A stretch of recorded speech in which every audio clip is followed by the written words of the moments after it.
They call Rwanda the land of 1,000 hills, and it's easy to see why.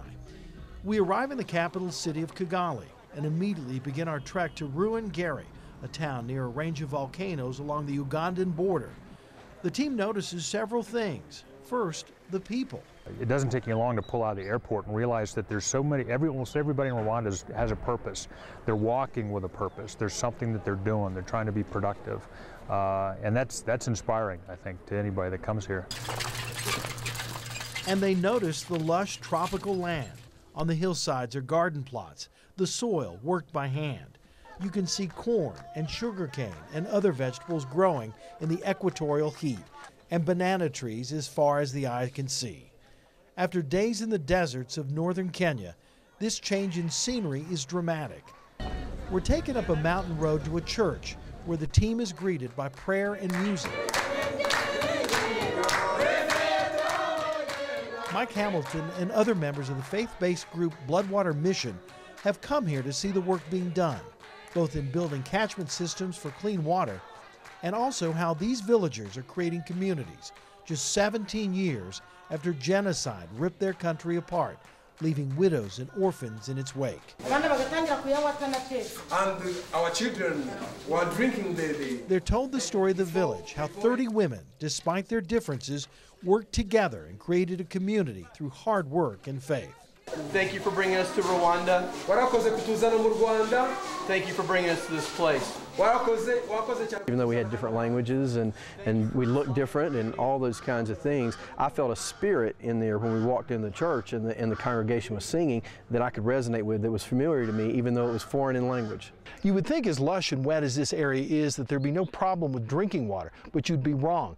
Even though it rained, there was no way to capture the water, at least not until about the year 2000, when groups like Massacred came in and later Bloodwater Mission. Before that, they would travel all the way down to that lake, which was about 13 miles there and back each day, the women and children carrying liters of water. We visited the lake, the source water, Lake Burera. They get up at 5 o'clock in the morning, walk down here, fill up a single jerry can and carry it back up there, and they don't get back until about 1 o'clock in the afternoon. Looks clean. But even with water, dangers still lurk.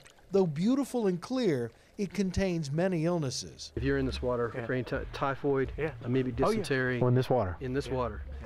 And because livestock use it, people are bathing in it, they're washing clothes in it. And so it's completely disease-borne water. Wow. And it's as clear as it looks. It's got issues. Fortunately, those issues are now waning. Chemicals are more available to villagers to make the water potable and safe, and a system of water tanks is being built. It was a very, very poor community. They had many problems in the community. Albert Mabasi works for Massacred, a Rwandan-based nonprofit that's been Bloodwater Mission's partner since 2007. By the end of this year, that partnership will have built 57 large rain tanks and 37 smaller tanks on the mountain. The goal is to provide 100% water coverage for the area. We hike toward the next water project. We are making our way to another village where a water project is being performed. And as you can see, it's a steep climb and a long distance for a guy my shape. At the end of our climb, we're asked to carry rocks to the side of the next water tank. It is an occasion for celebration. The team leaves the mountain exhilarated.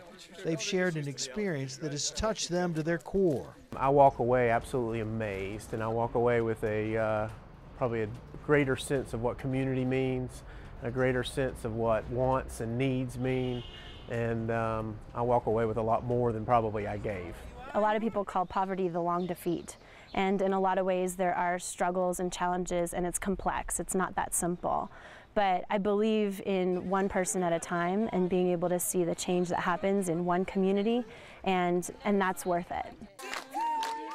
We all feel uplifted by the experience.